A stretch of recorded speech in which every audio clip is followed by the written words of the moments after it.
எல்லாருக்கும் தெரியும். நீ ஜட்ஜை பேசுகிற அவரை பேசுகிறேன்லாம் பேசக்கூடாது, நேராக சப்ஜெக்ட் போட்டுட்டாங்க. எப்போதும் பெண்கள் சொன்னால் அது கரெக்டாக இருக்கும். அதனால் மேலே சொல்லி நேராக சப்ஜெக்ட் போயிடுறேன்.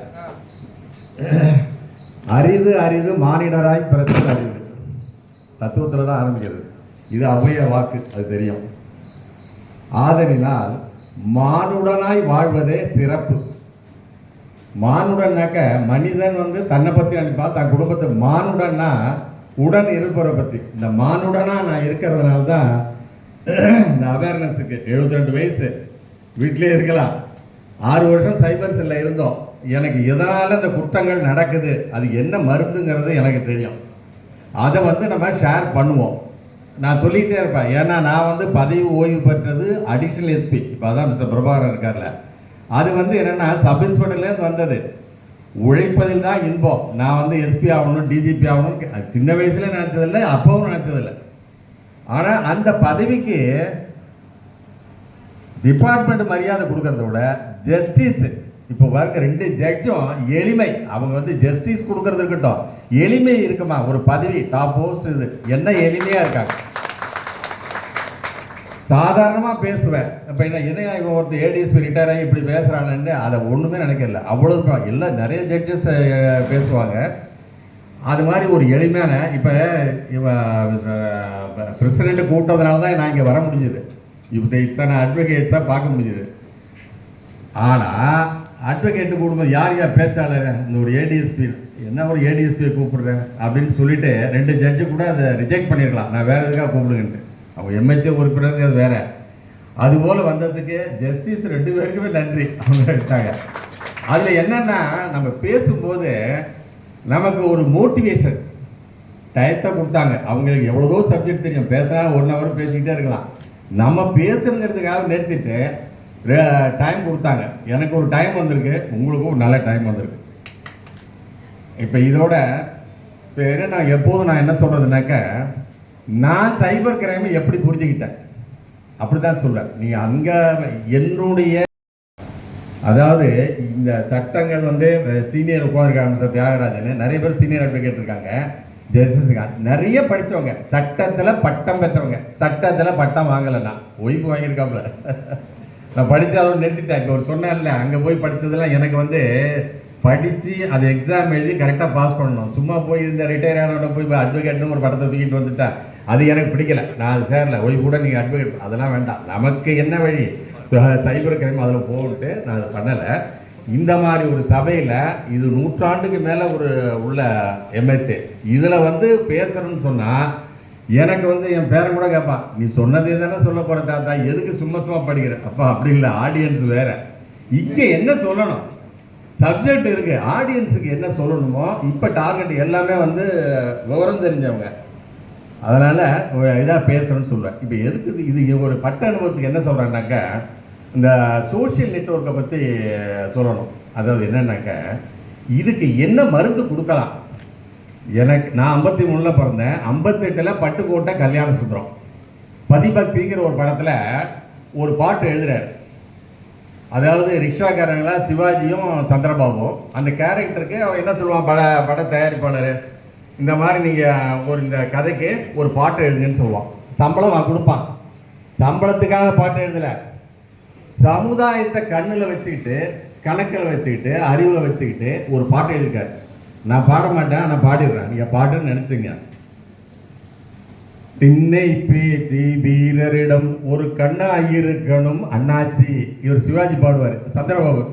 என்னாலும் உலகில் ஏமாற்று வழிகள் இல்லாத நன்னாளை உண்டாக்கணும், வாங்க எல்லாம் ஒன்றா இருக்கணும்பா. இவர் பாருங்க, ஒரு கருத்து பாருங்க. அப்போ சோஷியல் நெட்வொர்க் இருந்ததா, திண்ணை பேச்சுக்கும் இப்போ இருக்கிறதுக்கும் உண்டு. திண்ணை பேச்சு பேசுகிறவங்க என்ன வேணாலும் ஒரு ஆதாரம் இல்லாமல் ஏதாவது பேசிட்டு போவாங்க. அந்த திண்ணை பேச்சுக்கு அப்போ அவர் என்ன வழி சொல்கிறார் பாருங்க. திருவண்ணாய் பார்த்ததில்ல இருக்க, ஏமாற்று வழிகள் உலகிலே இருக்கக்கூடாதுங்கிறார் ஒரு கவிஞன் பாருங்க. அதான் சொல்கிறேன். இப்போ ஜஸ்டிஸ் எல்லாரும் அந்த ஷேக்ஸ்பியர் சொல்கிற எல்லாருக்கும் என்னென்னா ஒரு ரோல். நீங்கள் அட்வொகேட்டு, நான் ஒரு போலீஸ் ஆஃபீஸர். அந்த ரோல் பண்ணும்பொழுது சம்பளத்துக்காக செஞ்சாலும் சமுதாயத்தை மனசில் வைக்கணும். அது முக்கியம். அந்த ஒரு அதோட போய் என்னுடைய சப்ஜெக்ட்டுக்கு போகிறேன். என்னுடைய சப்ஜெக்ட் ஐபி அட்ரஸ். என்ன ஐபி அட்ரஸை பற்றி நீ பேசுகிற? சைபர் கிரைம்ஸ் எல்லாம் இப்போ ஜஸ்டிஸ் சொன்னது உண்மை. 95லேயே பப்ளிக்கு இன்டர்நெட் யூசேஜ் கொடுத்துட்டாங்க. கிரிமினல்லாம் அன்னைக்கே ஆக்ட் பண்ண ஆரம்பிச்சிட்டா ஏமாத்த. சட்டங்களே இல்லை, 2000 தான் வருதுங்க. 2000 வந்து போலீஸ் ஸ்டேஷன் உருவாகணும்ல, போலீஸ் ஆஃபீஸர் ட்ரைனிங் பண்ணணும்ல. அப்போ 2004 தான், அதான் ஃபஸ்ட்டு. 2002 சட்டம் வந்துடுது. போலீஸ் ஸ்டேஷன் 2 தான் இப்போ தமிழ்நாட்டில். சிட்டி சைபர் கிரைம் பிரான்ச்சு சிசிபியில் இருக்கும். அப்புறம் சிபிசிஐடியில் 2. இந்த 2லேயும் தான் 3 வருஷம் சர்வ் பண்ணேன். இந்த ஃபஸ்ட்டு 2004 என்ன ஒரு மிஸ்டர் விஜயகுமாரும் டிஜிபி அவர் மிஸ்டர் நடராஜும் சைபர் கிரைம் யாராவது போடுங்கன்னா, எனக்கு தெரியாது, ஒன்றும் தெரியாதுன்னு எனக்கு தெரியும். என்னை விட என் பையனுக்கு நல்லா தெரியும். ஏன்னா 2 பேரும் என் டாக்டர் இங்கே உட்காந்துருக்காங்க. அவர் சாஃப்ட்வேர் ஐபிஎம்ல ஒர்க் பண்ணுறேன். என் தன்னு ஆரக்கலை. கம்ப்யூட்டர் கிட்ட வாங்கினா நான் வரமாட்டேன். நான் வந்து என்னன்னாக்க எனக்கு என்ன கொடுத்தாங்களோ சப்ஜெக்ட் அதை பற்றி டீப்பாக படிப்பேன். சட்டம் படிச்சிருக்கேன், சட்டம் படிப்பேன், புத்தகங்களை படிச்சுக்கிட்டே தான் இருப்பேன். ஆனால் சட்டம் பட்டம் வாங்கலை. இப்போ இது மாதிரி இருக்கும்போது ஃபஸ்ட்டு போட்டாங்க. இந்த முதல் கேஸுங்க இது சொன்னால் நம்ப மாட்டீங்க. 2004 நான் சார்ஜ் எடுக்கிறேன். அப்போ இதுமாரி ஒரு அந்த சுகாஸ் கட்டி வர்சஸ் தமிழ்நாடு ஜட்ஜ்மெண்ட் இருக்கும். அந்த கேஸ் வந்த உடனே எனக்கு என்னென்னா, நான் வந்து எல்லாரையும் சொல்லியிருக்கேன், வேறு வேறு இந்த கம்ப்யூட்டரை பற்றி தெரிஞ்சவங்களாம் சொல்லிட்டு இருக்கேன். திடீர்னு பார்த்தா எனக்கு போஸ்டிங் வருது. அப்போ என்ன அவங்க அன்றைக்கின்னா, பாலுவை போட்டால் எப்படியா நீச்சல் அடித்து வந்துடுவான். இப்போ அது மாதிரி தானே ஒருத்தர் பிரசிடென்ட்லாம் தயாரி பண்ணி வச்சுருக்கீங்க. ஒருத்தர் தேர்ந்தெடுக்கிறவங்க இதனால் இவன் செய்வான் என்றாய்ந்து அதனை அவன் கண்படார். புரியுதுங்க உங்களுக்கு?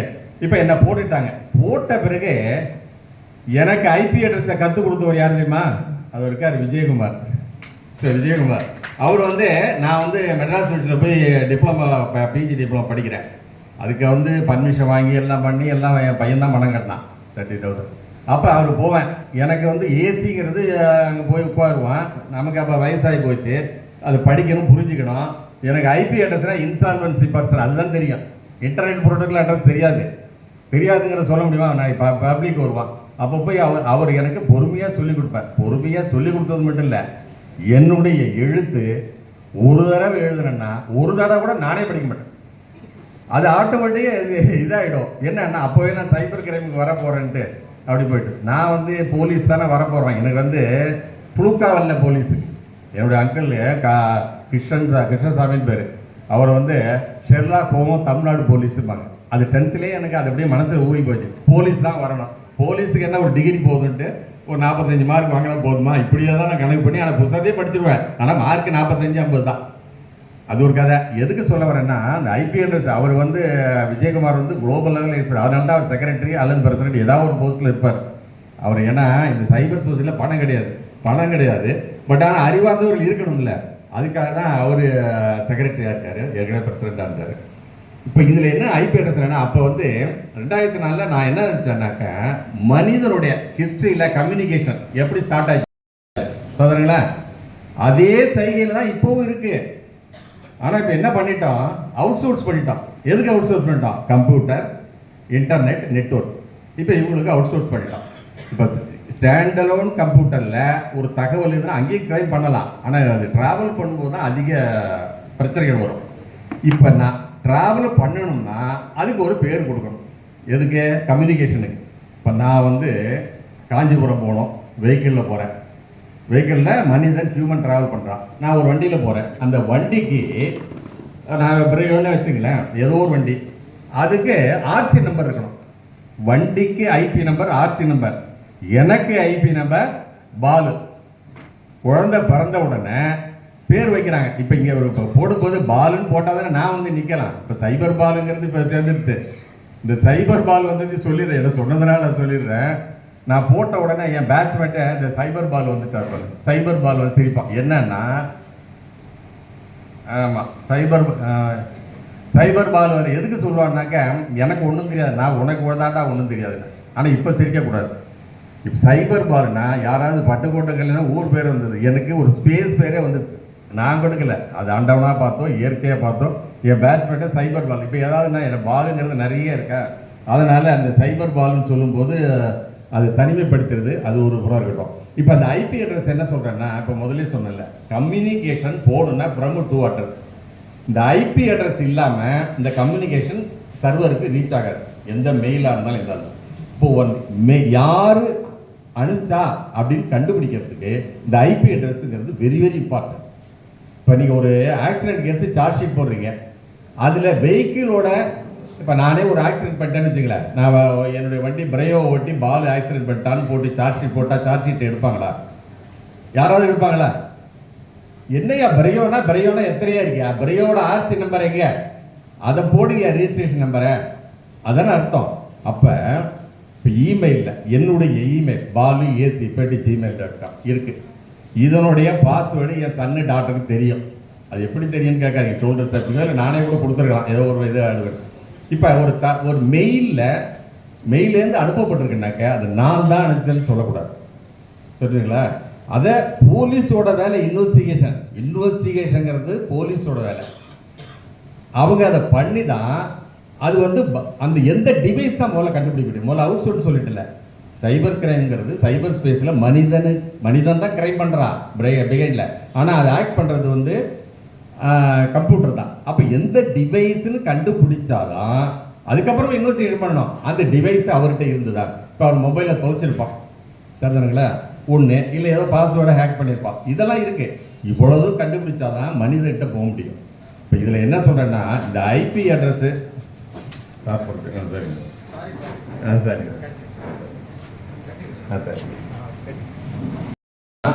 ஏன்னா நான் சொன்னதுலாம் எதுக்கு தான் வந்தேன், டிஜிபிக்கு பார்த்தேன். சார் ஐபி அட்ரஸே இல்லாமல் ஒரு சார்ஜ் ஷீட்டு ரெடி ஆகுது சார். நான் பாலு அதெல்லாம் போட்டு பார்த்துப்பாங்க, நீங்கள் உங்கள் வேலையை பாருங்க. அப்புறம் அந்த ப்ராசிக்யூட்டர்லாம் அவங்கள்ட்ட கொடுத்தாரு சார், ஏபிபி அப்ரூவல் பண்ணிட்டார் சார். எப்படி சார் அப்ரூவல் பண்ணீங்க? ஒரு ஆக்சிடென்ட் கேஸ்னா அப்ரூவல் பண்ணீங்களா? சார்ஜ் ஷீட்டில் வெஹிக்கிள் நம்பரை அப்ரூவல் பண்ணீங்களா? கோர்ட்டில் எப்படி சார் காகிதம் எடுத்தாங்க சொன்னேன். அப்போ செகல்பேட்டில் ஒரு அட்வொகேட் சொல்லி டிஸ்சார்ஜ் பண்ணேன். பாலு நான் இங்கே கேஸ் நடத்த வேண்டாமா? நீ ஒரு கேஸுக்கு ஐபி நம்பர் அதை சொல்லி ஜட்ஜிட்ட நான் பயந்துக்கிட்டு நான் எப்படி கேஸ் நடத்த முடியும் சார்? இப்படியே சொல்லியிருந்தா என்ன சார் அர்த்தம்? நான் எல்லாம் ரெடி பண்ணி தரேன், நீங்கள் பாலு என்னை வந்து அதில் டிஸ்சார்ஜ்லாம் செஷன்ஸ் இதெல்லாம் கொடுக்க மாட்டாங்க, நீங்கள் கொடுங்க, நான் வேணா சொல்லி பார்க்குறேன். அவங்களாம் படிச்சு தெரிஞ்சுக்கிட்டு விட்டாரு. அவங்க அதை பற்றி சூசைடு, அது ஸ்டூடெண்ட் சூசைட் பண்ணியிருக்காங்க, அதெல்லாம் ட்ரையலை பாருங்க. டிஸ்சார்ஜ் பண்ண மாட்டேன். டிஸ்சார்ஜ் பண்ணோன்னே ஹைகோர்ட்டுக்கு வந்தேன். இங்கே வந்து அதை வந்து ஃபஸ்ட்டு குவாஷ் அட்மிஷன் கொடுத்தாங்க. இப்போ எதுக்கு அவங்க ஜஸ்டிஸ் அவங்க ஆமாம் ஜஸ்டிஸ் ஜிகே இளந்தரையன் அவங்க தான் வந்து அங்கே கோர்ட்டில் வந்தது. அப்போ சீனியர்கிட்ட ஒரு அட்வொகேட் சொன்னேன், இந்த ஐபி நம்பர் சார், ஐபி நம்பர்லாம் சொன்னால் மறுபடியும் அங்கே தள்ளி விட்டுருவாங்க. ப்ராசிக்யூட்டி 3 மாதத்துக்கு அப்புறம் தான் எதுவுமே இல்லை, சடனாக எதுவும் பண்ணலை. அதனால் நல்ல உங்கள் கேஸ் நல்லா இருக்குது, நான் அதுபடியே வாதாடுறேன். அது வாதாடுறது பெருசு இல்லை, அது ஜஸ்டிஸ் ஒரு அது போலீஸ் ஆஃபீஸர் செய்ய வேண்டிய வேலைங்க. அவர் என்ன சொன்னார், இந்த மெயில் பூரா அக்யூஸ்டு தாங்க அனுப்பிச்சிருக்கு, அவங்க அப்பா அம்மாவுக்கோ இல்லை அண்ணனுக்கோ அனுப்பிச்சிருக்கலாம். இப்போ நான் சூசைட் பண்ணிக்கிறேன்னு நான் யாருக்கு அனுப்புவேன்? ஒய்ஃபுக்கோ டாக்டருக்கோ. இப்போ எனக்கு வாழ்க்கையில் இது மாதிரி இருக்குது யாருக்குன்னு சொல்லி அக்யூஸ்டு எவனா அனுப்புவானே? அதை வச்சு சொன்னார், இது வந்து இதுலேயே போகஸ்ன்னு தெரிஞ்சுனா ஒரு ஜஸ்டிஸு ஐஓ செய்ய வேண்டிய வேலையை செஞ்சுருக்காங்க. ஜஸ்டிஸ் இளந்தரையன் வந்து இப்போ எனக்கு அதனால் எனக்கு நம்பவும் முடியல, நீதி கிடைக்குமா? எனக்கு இல்லை, அது 2 பேரும் அவதிப்படுறான். அவங்க வரும் மோட்டிவேஷன் டாக் பண்ணுறாங்க. ஒரு கூண்டல் போய் நின்னா ஒரு அக்யூஸ்டோட அப்போ தான் தெரியுது. அவர் பேரை சொல்லி கூப்பிட்டோன்னா அவர் அப்படி போய் நிற்பார். பேரை சொல்லி கூப்பிட்டோன்னே கூட எனக்கு அந்த என்ன ரெக்ரூட் பண்ணது இப்போ என்ஜிஓவில் இருக்கேன்னா அவர் தான். அவ்வளோ ஒரு பதவியில் இருந்தவரை அனாவசியமாக ஒரு 10 வருஷ கேஸ் அதில் போட்டோன்னே கமிஷன் ஆகிடுமா அவர் தூக்குறதே கிடையாது. அந்த கேஸ்லேருந்து நிவாரணம் இப்போ 2019 ஸ்டார்ட் ஆனிச்சு. 2000 இப்போ தான் வந்து அவங்க ஜஸ்டிஸு எனக்கு அன்றைக்கி டென்ஷன், நானும் கோர்ட்டில் போட்டிருக்கேன், என்னமா அது ஆகிட்டு தான் என்ன பண்ணுறது. அவர் எடுத்த ஸ்டாண்டை பார்த்தோன்னே நான் அசந்தே போயிட்டேன். 3 மாதம் இல்லை அதெல்லாம் சொன்னோம். இந்த ஒரு பாயிண்ட் யாருமே யோசனை பண்ணலையே, போலீஸ் ஆஃபீஸர் யோசனை பண்ணலை. அப்போ என்ன மாதிரி ஒரு திங்கிங் இருக்கும் அந்த ஜஸ்டிஸுக்கு? சட்டத்தை படிச்சுட்டு வந்து நீதி வழங்கிட முடியாது. சட்டத்தை படிக்கிறாங்க, அதை பார்க்குறாங்க. ஆனால் அது எப்படி அந்த ஃபேக்ட்ஸை வச்சுக்கிட்டு அது சொன்ன உடனே எனக்கு என்னப்பா, நான் வந்து ஒரே மாதிரி தான் ஐபி அட்ரஸ்ன்னு சொல்லியிருந்தேன். அவர் சொன்னதை இதை கூட அந்த போலீஸ் ஆஃபீஸர் எடுத்துக்கலாம். எவனாவது வந்து அக்யூஸ்டுக்கே மேலாம் பணத்துக்காக தான் பண்ணியிருக்காங்க. அதனால் ஐபி அட்ரஸுங்கிறது இம்பார்ட்டன்ட்டு. நீங்கள் வந்து ஐபி அட்ரஸை எப்படி பார்க்குறது என்னங்கிறது அது டிஃப்ரெண்ட்டு. இப்போ எனக்கு என்ன தெரியணும்னா, எதுக்காக சொல்கிறேன்னாக்கா, 2004 கேஸில் நான் ஐபி அட்ரஸை போட்டு எனக்கும் சைபர் கிரைம் தெரியாமல் தான் நான் உள்ளே நுழைஞ்சேன். அதுக்கப்புறம் ட்ரைனிங் வந்தால் கூட இந்த ஐபி அட்ரஸ் பேஸுங்கிறத தெரிஞ்சுக்கிட்டு சார்ஜ் ஷீட் போட்டேன். அதனால தான் கன்விக்ஷன் முடிஞ்சது. ஒன்றுமே அது அதை நப்பினேங்கிற அட்வொகேட் தான் அதில் அப்பியர் ஆனாங்க அக்யூஸ்டுக்கு. இப்போ அவங்க சுப்ரீம் கோர்ட்டில் பெரிய அது உங்களுக்கு எல்லாரும் அங்கே, அதாவது என்ன, நான் கூட அரியலூர்ல எஸ்சி அந்த படிச்சுப்பேன், போலீஸ் ஆஃபீஸர் நல்லா இன்வெஸ்டிகேஷன் பண்ணிட்டா அட்வொகேட்டுக்கு வேலையே இருக்காது, ஒரு கிரவுண்ட்ஸே எடுக்க முடியாது. ஆனால் இப்போ தேவையே இல்லை, போலீஸை வச்சுட்டு போலீஸை பேசக்கூடாது. ஏன்னா கொஞ்சம் கூட ஒரு, நான் வந்து ஒரு கேஸை எடுத்துட்டேன்னாங்க அப்படியே ரவுண்டு வந்து எந்த இதுவும் இல்லாமல் அடைச்சிருவேன். இப்போ 2007 கேஸு 2026 இப்போ கன்விஷன் ஆச்சு. அப்போ அந்த ஜட்ஜி கேட்டார், என்ன சுற்றி வர இந்த கேள்விகளை எப்படி பதில் சொல்றீங்க? ஐயா அன்னைக்கே நான் ரெடி பண்ணி வச்சுட்டேன், இதெல்லாம் கேட்பாங்க அப்படின்னு சொல்லி தான். அதுமாரி இருக்கு, நிறைய பேசலாம். அடுத்தவங்க ஏன்னா அவர் வந்து நான் மனிதர்களுக்காக பேசுகிறேன், அவர் டிவைஸுக்காக பேசுவார். இவர் பிரபாகரன் நல்லா பேசுவார், அவங்களுக்கு டைம் கொடுக்கணும். இதோட முடிச்சுக்கிறேன். கேள்வி கேட்கும்போது நான் வாய்ப்பு வந்து சொல்கிறேன். வணக்கம்.